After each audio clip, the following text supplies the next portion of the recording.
नमस्कार।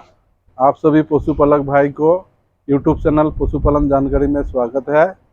आज इस फार्म पे हम लोग जो है जो सा टिक्स है, जिसको हम किल्ली बोलते हैं, कलीली बोलते हैं, जू बोलते हैं, वो कैसे कंट्रोल करते हैं। ये एक सिलेंडर है। इस सिलेंडर में जो सा हम खाना पकाते हैं वही सिलेंडर है।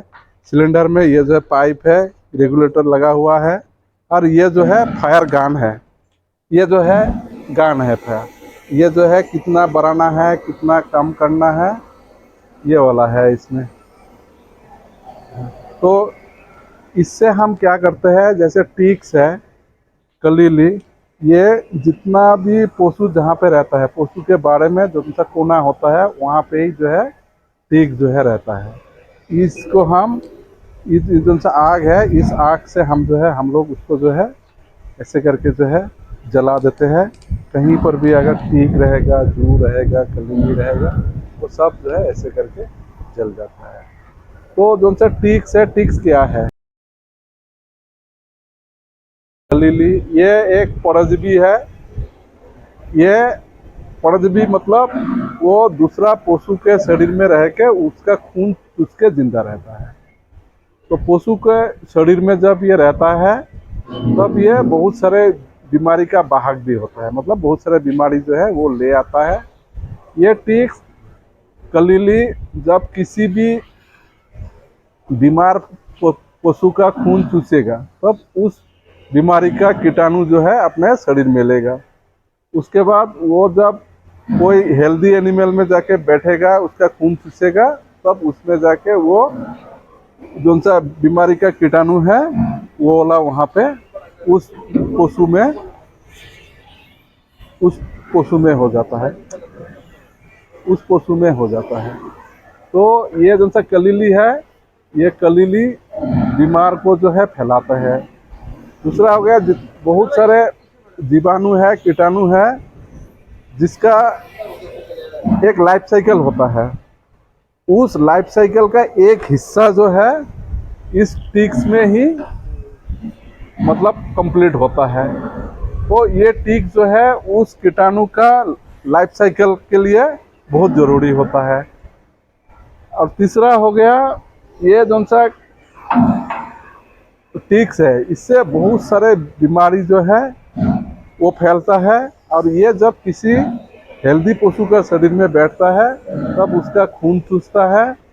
खून चूसते चूसते उस पशु का जो है खून बहुत कम हो जाता है और पशु आस्ते आस्ते कमज़ोर हो जाता है, और उसका जितना बढ़त होना चाहिए वो बढ़त नहीं होता है। तो पशु को जो है बहुत सारे दूसरा बीमारी भी होता है। इसीलिए टिक्स कंट्रोल करना बहुत ज़रूरी होता है। आपका फार्म में जहाँ पे पशु रखते हैं वहाँ पे जो सा टिक्स है, टिक्स को कंट्रोल करना बहुत ज़रूरी होता है। टिक्स हम कैसे कंट्रोल करते हैं, जैसे पशु है, पशु में अगर टिक्स है चाहे ना हो, हम लोग साल में कम से कम 2 बार आइवरमेक्टिन का जो सा इंजेक्शन आता है, वो आइवरमेक्टिन का इंजेक्शन 50 किलो बॉडी वेट पे, पशु का वजन अगर 50 किलो होगा तो जो सा आइवरमेक्टिन आता है, आइवरमेक्टिन का इंजेक्शन, वो हम 1 ml लगाते हैं सब का। तो अगर 100 किलो का पशु होगा तो जो है 2 ml जो है हम लोग आइवरमेक्टिन का जो सा इंजेक्शन आता है वो हम सब काट लगाएंगे। या तो ये साल में कम से कम 2 बार लगाना चाहिए।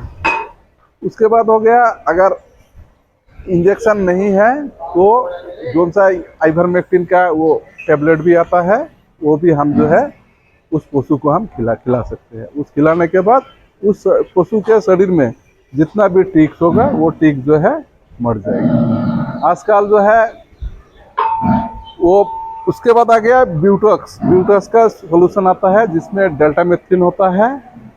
वो हम क्या करते हैं, 1 लीटर पानी में 4 ml हम ब्यूटॉक्स सोल्यूशन मिला लेते हैं। मिलाने के बाद उस पशु के मुंह वाला हिस्सा छोड़ के पूरा शरीर में जो है उस पशु के ऊपर वो ब्यूटॉक्स का स्प्रे करा देते हैं। स्प्रे कराने के बाद कम से कम 2-3 घंटा जो है पशु को बांध के रखते हैं, और वो जो सा सोल्यूशन का हमने स्प्रे किया है वो पूरा शरीर में जो है एब्जॉर्ब हो जाता है, शरीर जो है चूस लेता है। कभी भी ब्यूटॉक्स का स्प्रे करने के बाद उस पशु को नहलाना नहीं चाहिए। नहलाएंगे तो जितना भी हमने दवाई का स्प्रे किया वो सब दवाई जो है बाहर निकल जाता है। तो पहले आप पशु को नहला दीजिए पानी से, और वो गीला हुआ शरीर में ही जो है ब्यूटोस का आप जो है स्प्रे करवा दीजिए 4% सोल्यूशन के हिसाब से। आप अगर 10 लीटर पानी लेंगे तो उसमें जो है 40 ml ब्यूटोस का जो सोल्यूशन है वो वाला मिला के अच्छी तरह से घोल के उसका शरीर में जो है स्प्रे करवा दीजिए। बाकी ध्यान ये रखना कि उसका जो है मुंह में या तो उसका आँख में, नाक में वो जो है सोल्यूशन नहीं जाना चाहिए, या तो पशु जो है वो सोल्यूशन चटना भी नहीं चाहिए। अगर जीभ से वो चाट लेगा तो उसका जो है पॉइजन हो जाएगा और बहुत सारे दिक्कत भी आ जाएगा। तीसरा हो गया ब्यूटस का हमने जो है स्प्रे करा दिया। उसके बाद हो गया पशु जहाँ पे रहता है ये वाला खाना हो गया। एक तो हो गया आपका जो सा जहाँ पे मिट्टी है उसको हम लूपिंग एरिया बोलते हैं। उस लूपिंग एरिया में जो सा मिट्टी होता है वहाँ पे वो गोबर करता है, पेशाब भी करता है। तो हर 2 साल में या तो 1 साल में वो वाला एरिया से जो है कम से कम आधा फीट मिट्टी जो है, जो सा मिट्टी गोबर के साथ मिला हुआ है वो वाला निकल के बाहर फेंकना चाहिए। क्योंकि टीक जो है उसी मिट्टी में ही वो जो है पलता है, वहाँ पे वो जो है वंश वृद्धि करता है। तो वो मिट्टी हर 2 साल में उस मिट्टी को कम से कम आधा फीट निकाल के उसको जो है बाहर फेंकना चाहिए।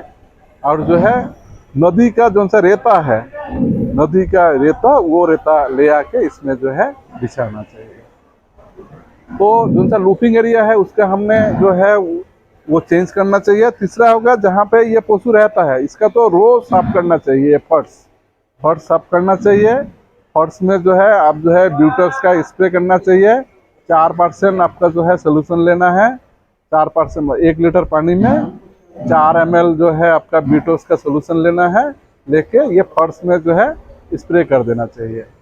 और उसके बाद जो है ये फायरिंग, ये फायरिंग भी बहुत ज़रूरी होता है। क्योंकि वो ब्यूटस का स्प्रे के बाद भी अगर बहुत सारे टीक जो है बच जाते हैं, मरता नहीं है, तो उसको जो है इस आग से अगर उसको जला देंगे तो जितना भी टीक्स है, कीटाणु वहाँ पे रहता है वो सब जो है मर जाएगा। उसके बाद जो सा पानी का नाली होता है जहाँ पे वो जो है हमारा पानी ऊनी जाता है, पेशाब जाता है, गोबर जाता है, तो उसमें जो है मच्छर होता है और टिक्स भी जाके वहाँ पे गिरता है जब हम पशु को नहलाते हैं या तो फिर जब हम फर्श हम धोते हैं। तो वो जाके उस पानी में रहता है, तो उस पानी में फिर जो है वो टिक जो है जिंदा रहता है। तो उसको भी जो है हम जो है जैसा मेलाथियोन है, मेलाथियोन जो है वो क्या 4% के हिसाब से 1 लीटर पानी में 4 ml मेलाथियोन डाल के उसका जो है मिला के घोल बनाइए। घोल बना के उस पानी में भी जो है आप हर 1-1, 2-2 महीना में जो है आपको स्प्रे करना चाहिए। तो ये सारे पद्धति प्रयोग करके अगर हम वो करेंगे तो आपका जहाँ पे पशु रहता है वहाँ पे जो है एक भी कीड़ा नहीं रहेगा, कोई टिक्स नहीं रहेगा। क्योंकि बहुत सारे बीमारी है, जो बीमारी इसी टिक से ही फैलता है, टिक से ही फैलता है। जैसे आपका आजकल नया बीमारी आ गया LSD, लंपी स्किन डिजीज बोलते हैं। जैसे थाइलेरिया है, बेबेसिया है, सुर्रा है, ट्राइपेनोसोमोसिस है, जितना भी प्रोटोजोअल डिजीज है वो सब डिजीज का वाहक जो है ये आपका टिक्स होता है। तो इस टिक्स को जो है कंट्रोल करने का एक ही तरीका है, वो तरीका है ये आप जो है आग से फायरिंग करवा लीजिए, ब्यूटोक्स का स्प्रे करवा दीजिए, डेल्टामेथ्रिन का स्प्रे करवा दीजिए, आइवरमेक्टिन का इंजेक्शन पशु में लगवा दीजिए, या तो आइवरमेक्टिन का गोली जो है उसको खिला दीजिए, या तो फिर ब्यूटस का जो है उस पशु का शरीर में जो है स्प्रे करवा दीजिए। तो ये फायरिंग जो है, ये फायरिंग बहुत ज़रूरी होता है कि हम लोग 3-3 महीने में, हर 3-3 महीने में ऐसे करके जो है जितना भी कोना है जो सा एरिया हम लोग साफ नहीं कर सकते हैं उसको हर 3-3 महीने में हम ऐसे करके फायरिंग करते हैं। फायरिंग मतलब आग से ऐसे करके हम लोग करते हैं, जितना भी रहेगा वो सब जो है जल जाएगा। ये तरीका होता है। तो इसमें जो है पशु को आपको जो है बांध के रखना चाहिए कि पशु जो है इसके आसपास नहीं होना चाहिए। इसके बाद जो सा फर्श है, फर्श का जो है हम रोज़ उसका धुलाई करते हैं। जैसे यहाँ पे मैट बिछा हुआ है, मैट को भी हम रोज़ साफ करते हैं। मैट हम रोज़ जो है हफ्ते में 1 दिन मैट को हटा के इसके नीचे वाला हिस्सा भी हम लोग जो है साफ कर देते हैं।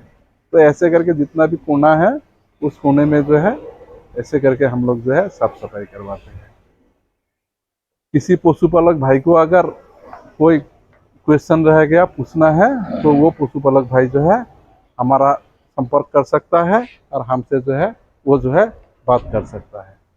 तो यही हमको आपको दिखाने का यही हमारा मकसद था कि फार्म में जहाँ पे पशु रहता है वहाँ पे हम लोग कैसे करके ये आग का फायरिंग करा के कैसे करके हम लोग जो है टीक जो है हम लोग जो है कंट्रोल करते हैं। तो ये आग बहुत वो होता है, लेकिन आग जब हम चलाएंगे तो बहुत सावधानी से चलाना चाहिए। अगर हवा रहेगा तो उस टाइम भी हम जो है नहीं चला सकते हैं, और जहाँ पे आपका ये भूसा वूसा रहता है वहाँ पे भी जो है बहुत सावधानी से ये चलाना पड़ता है।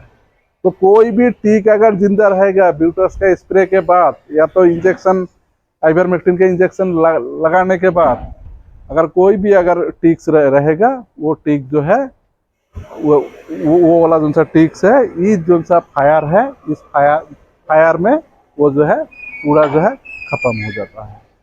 धन्यवाद।